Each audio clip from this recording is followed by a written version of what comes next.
Welcome back to a brand new episode of Conversations with Colie.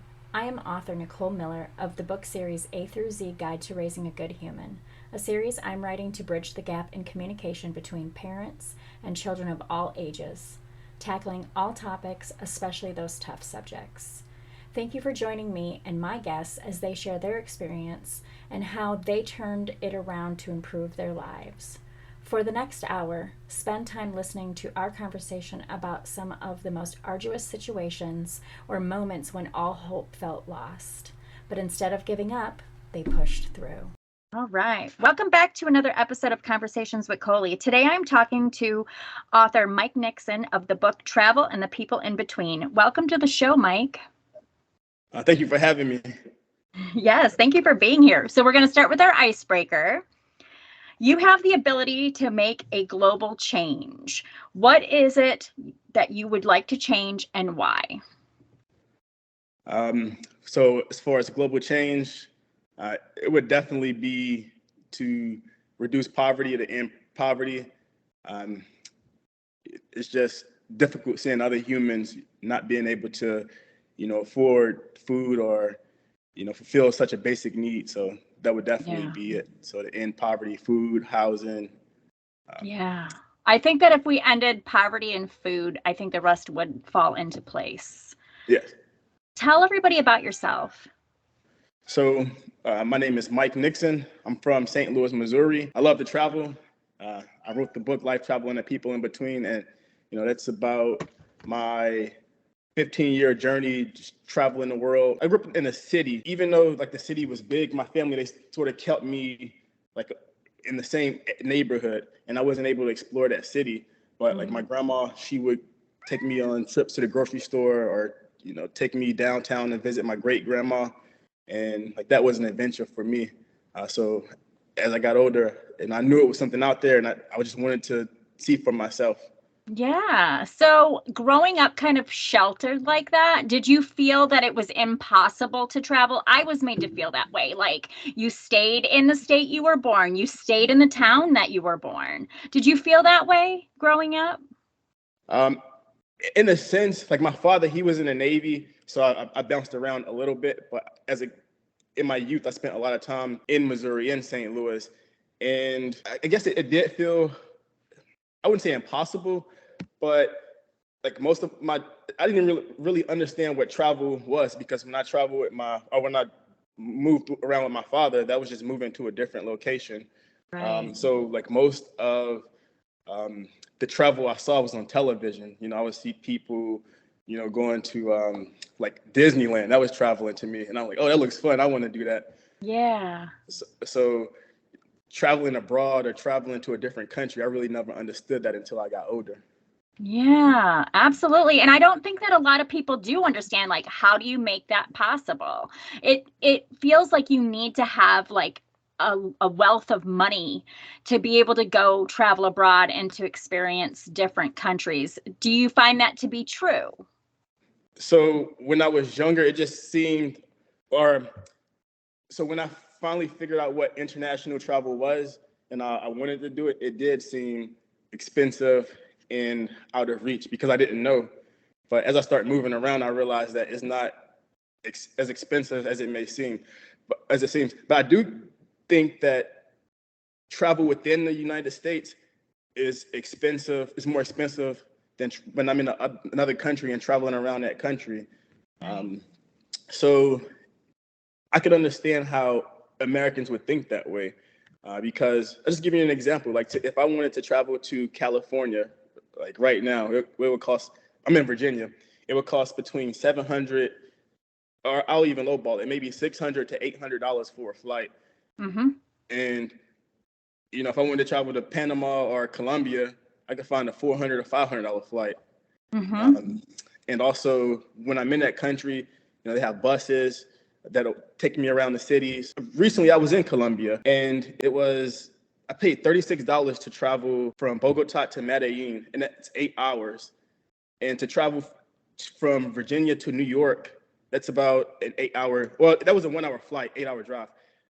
But to travel from New York to, from Virginia, it would be about 8 hours if I drove, but a flight is like $100.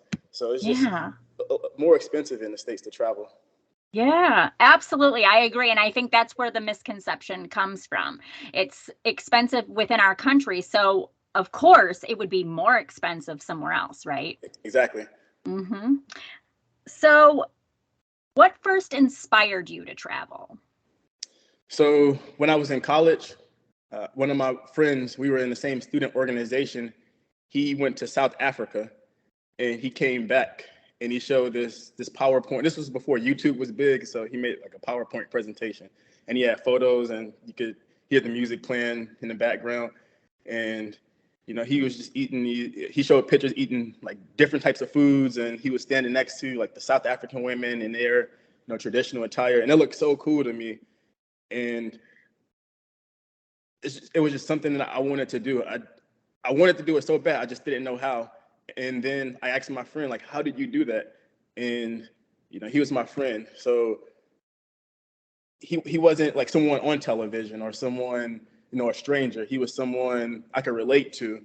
And so I asked him the question, and he told me about the study abroad department. And, I told the director, I was like, I'll go anywhere you want to send me. That's awesome. So where was the first place you ever went? So the first country I went was the Dominican Republic. I studied there for 5 months, and that's in the Caribbean, the island Hispaniola. So Haiti is to the west, and the Dominican Republic is to the east. Nice, nice. So how did that affect you that first trip? It was amazing. So when the plane arrived and just driving from the airport to the hotel where I was staying, like everything around me was different, and it just felt new. Just imagine like seeing like a color for the first time or eating a different food for the first time. That's what it was like for me, just observing my surroundings.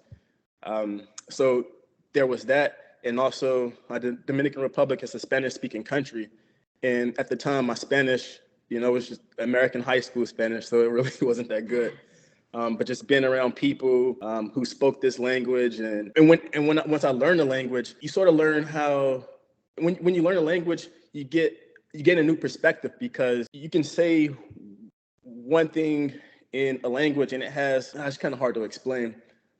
Just like the way people say things, it allows you to understand like how they interpret the world. So just learning Spanish and speaking with people, like I was able to gain that for myself, and it was just like a wonderful experience. Like I studied there. So like when I was in the US, like you go in college, I would go to my class, sit in class for a couple of hours, and, then you go to another class and then go home.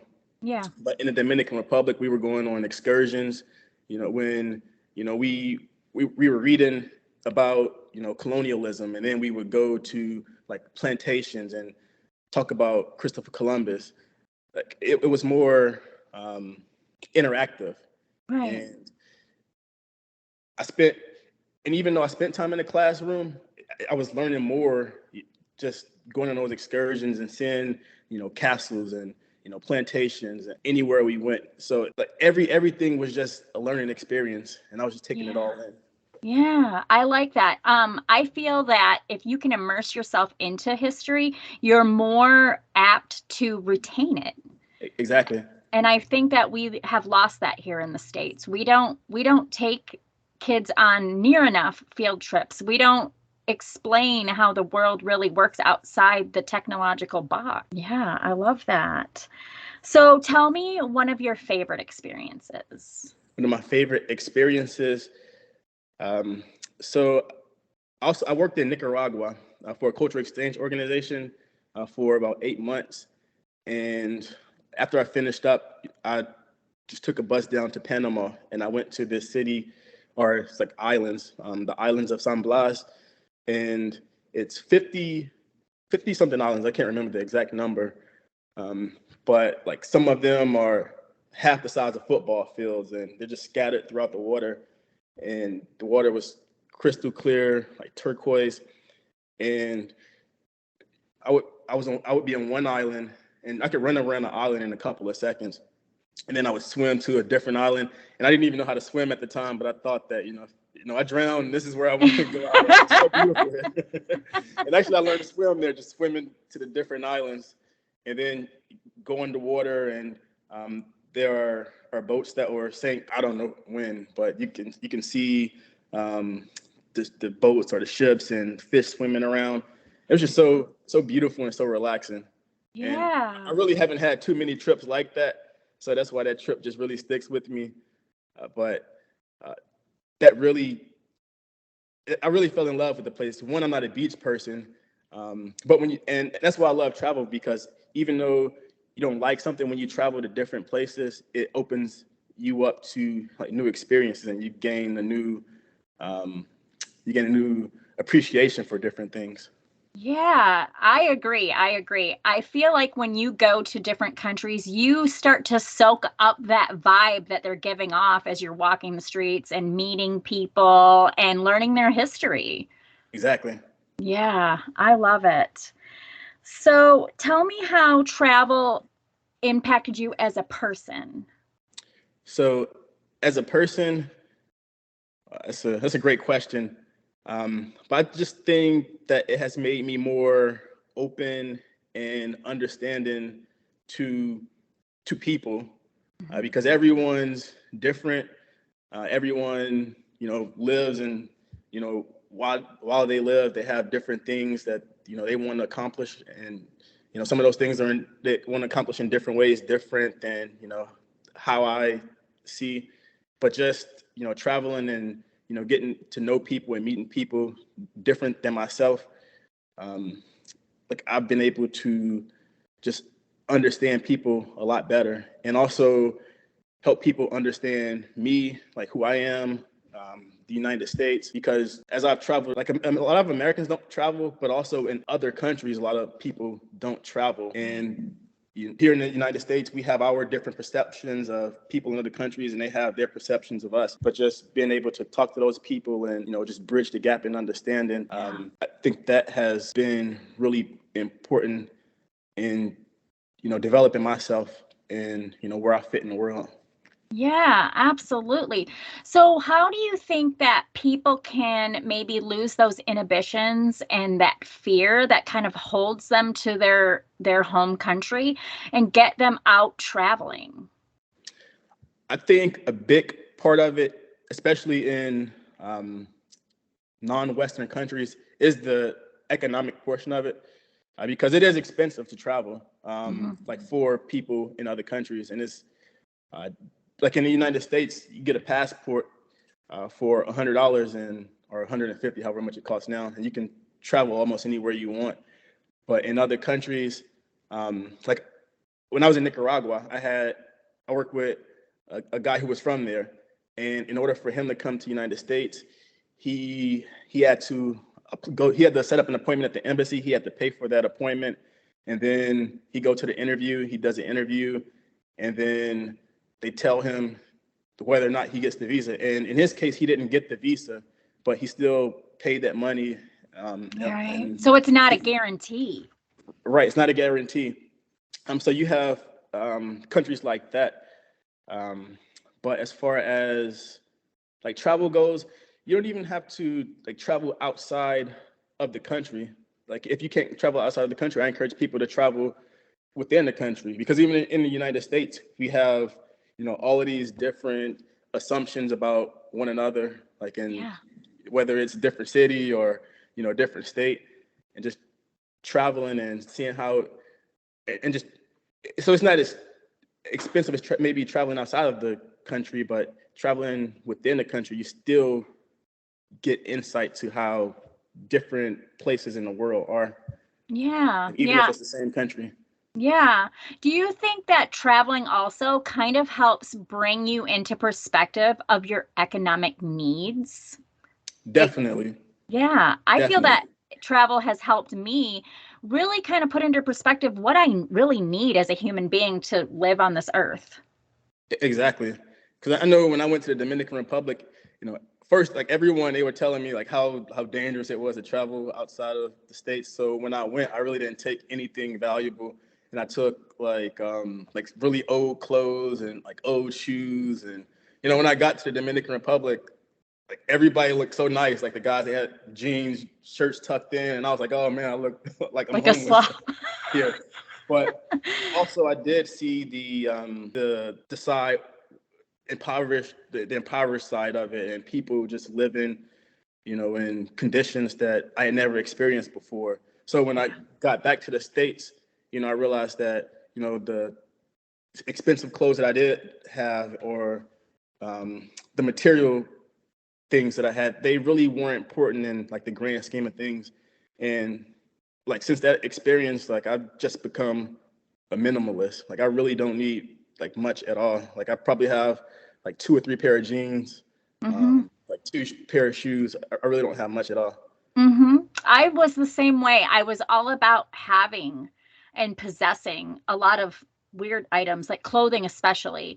And I had to really reevaluate myself and say, why do I need this much for one girl? Like, am I really going to wear this all the Right. time? All of this? No. And when I traveled to the Dominican Republic, it was the first country like that I went to. I really wasn't a social person, but I realized that, even like as I mentioned, like I didn't have any fancy clothes on, but still people like they wanted to hang out with me. They invited me places, and I had so much like social interaction, even though I was like shy, and that helped me come out of my shell. But just realizing that people, they appreciated me for who I was and not the clothing or the material.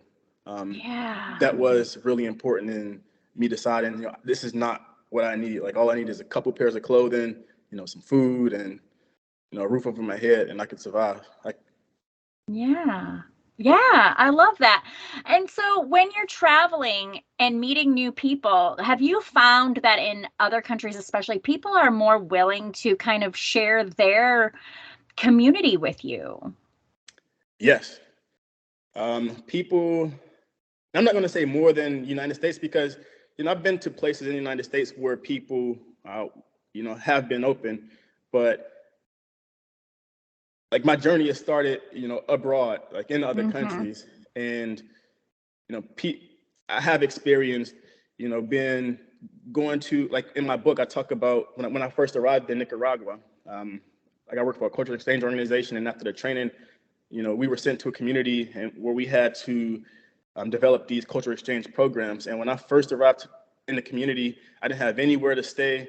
I was walking on the street trying to find a hotel, and I was asking people where can I find a hotel, and no one knew.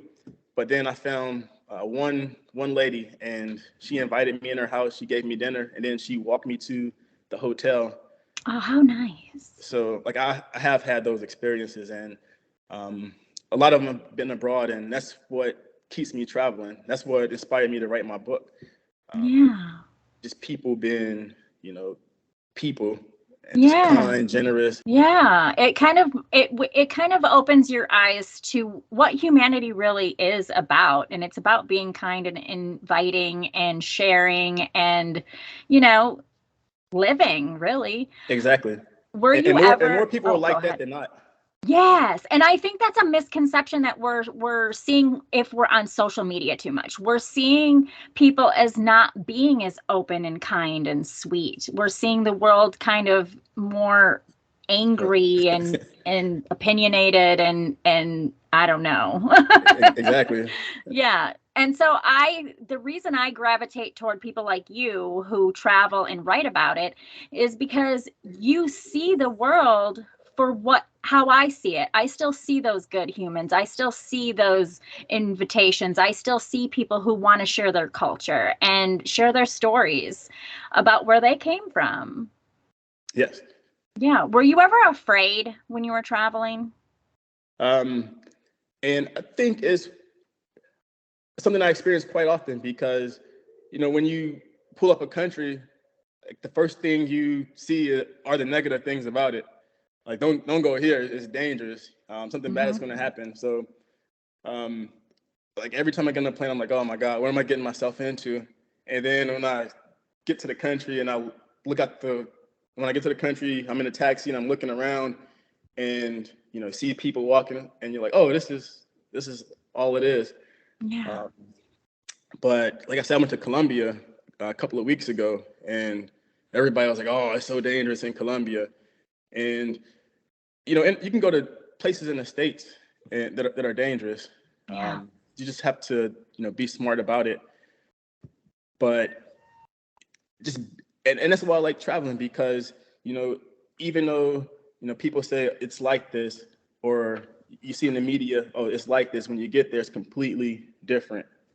I agree. I can even say I move around a lot in the States. Yes. And I immerse myself for a few years in certain communities and, kind of take it all in. And I was in Massachusetts and we were going to visit a friend's friend, and I was limited on money and I was watching the ticker on the taxi. Yes. And I was like, oh my gosh, how far are we from this place? And they're like, oh, it's only a couple of blocks. I'm like, we're walking. Pull over, jump out. The person I'm with is like, holy shit, this girl is jumping out in the middle of Brockton, Massachusetts. It's a notorious place, but I was ignorant to it. I was just like, I want to save money. I want to get to our friends. We're 2 blocks away. Let's go. Come on. I think it's all about intention sometimes, Right. The intention was just to go to the friend's house. And when we got there, the person was like, would you please tell her she could have just been shot on the street? And I was like, hey, we made it. And we didn't pay $25 to get here. Yeah.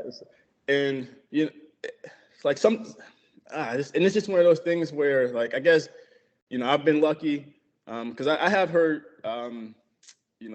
people who travel who have negative experiences. Like when I was in Japan, or not Japan, but when I was in, where was I? I was somewhere in South America, and I met this Japanese traveler, and he was just, backpacking the world.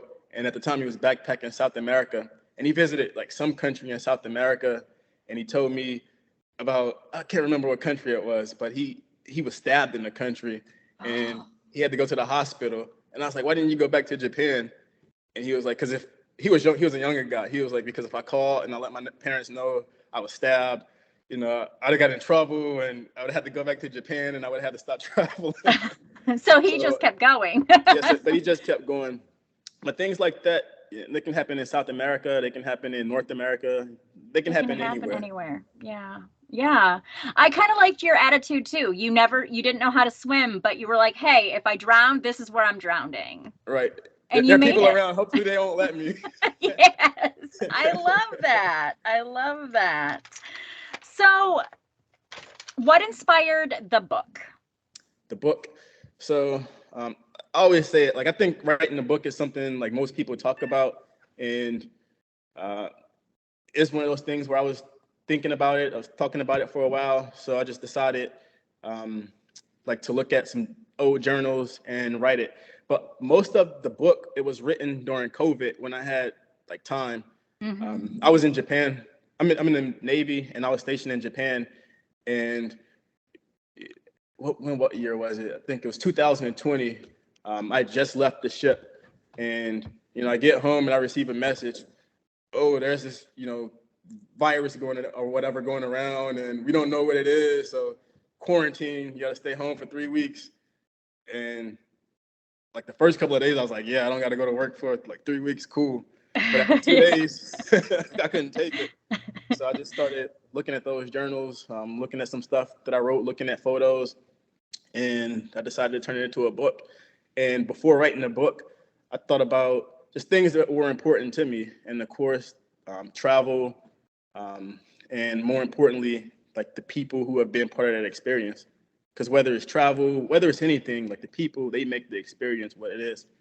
Yeah, that's awesome. That is awesome. So how did you go about starting the book? So back in 2014, I actually wrote it wasn't a book. I wrote about like 20 to 30,000 words, and I was just writing about different experiences. And I let one of my friends read it, and she was really honest with me. She was like, I don't know if you should be an author. This is really not that good. And when I read it now, I'm glad she stopped me.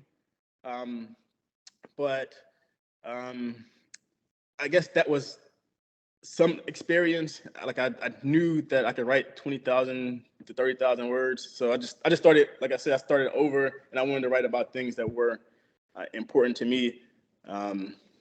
So I think I'm just getting off. I may have gotten off track. I forgot the question. I was just saying, so how did you go about starting to write the book? Okay, Because sometimes so people don't know like where to begin.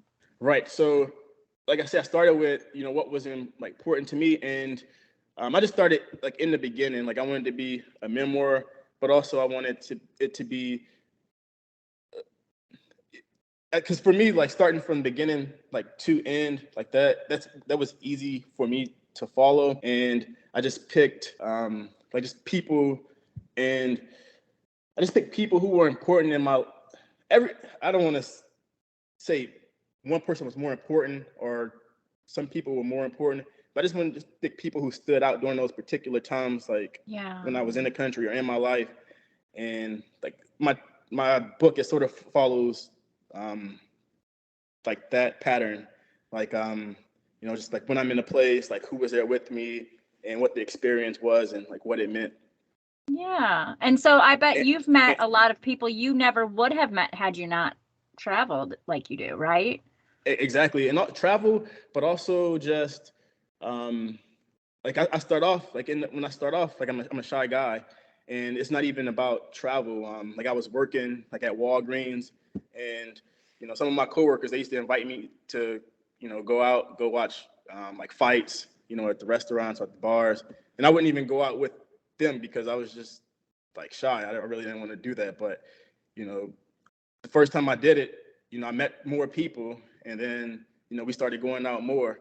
So like travel, and that's what helped me become comfortable in traveling. So it's just leaving my comfort zone, and I think really that's a huge part of traveling, just leaving the comfort zone. Like even because it seems everywhere is dangerous outside of that circle that we put ourselves in, but once you step out, you realize, oh, it's not so bad, and then Yeah. step outside of the different circle and just keep going, and that's what it's been for me. Yeah. Yeah. And I think the more that we step out and do the things that make us uncomfortable, the more it opens our eyes to what a broader experience we can have while we're here. Exactly. Yeah. So how do people find your book? They can find it on Amazon, Barnes and Nobles, most online retailers. It's Okay. on there. Okay. And if somebody wanted to follow you for maybe to see if you're going to write another book, how do they do that? So I'm on Instagram at Bro Go Travel, like Bro Go Travel. I have that. Also, you could write me at my Gmail account, lifetravelpeople@gmail.com. Yeah, just write me. I'm always, if you write me, if you add me, like I'll add you back, I'll write you back. I like connecting with people. Yeah. I'm Awesome. learning about people. Yeah. And so what does the future hold for you? So I definitely would like to travel more, but also I think that um, I want to focus more on my career, and I would like to, like, even though I like to travel, I've jumped around a lot. I want to be more stationary, whether it's in the United States or like a different country. So just like settle down. Yeah. Awesome. Awesome. Well, I can't wait to read your book. I can't wait to see what else life has in store for you. So if you had a bucket list place, do you Yes, have any left? definitely. And I haven't been to as nearly as many places as other travelers, or even like I've met people like in the States who haven't traveled abroad, but they've been to more states than me. Um, so I definitely want to explore more of the United States, but um, I think that what's at the top of my bucket list, I want to go to Tanzania or Kenya and do a safari. That's at the Ooh. top of my bucket list. Yeah. Would you sleep in a tent outside in the bush? The bush, Yeah. not with lions. There are people who say they would do that. I'm like, that's just cloth, man. No, I would probably do it. Like I've seen the videos, and you have like the tour guides, they're standing out there. So I guess if I hear them get eaten by the lion. I have time to run. I don't run that fast. I don't think anybody runs as fast as a lion. I know. You got to zigzag. I just know that. I think that's what a crocodile. You can outrun a crocodile. Yeah, there you go. Well, Mike, this has been a great pleasure. I've had so much fun talking with you, and I hope to connect with more people like you that are travel enthusiasts, because I am a travel enthusiast as well. Yeah, well, thanks so much for having me on the show. Like, I love coming on these podcasts. I feel like I'm on Oprah right now. But thank you. I also wish you well, like, in your endeavors and your travels, and I hope to see like more of your travels. Are you on Instagram? I am. I'm going to find you and I'm going to connect with you. I tried to find you on Facebook, but I couldn't find you. So I was like, he's smart. He's not on Actually, Facebook. If you type in, you just find me on Instagram, Bro Go Travel. Okay. And you will see the links to my Facebook, my Author page and everything. And just, okay.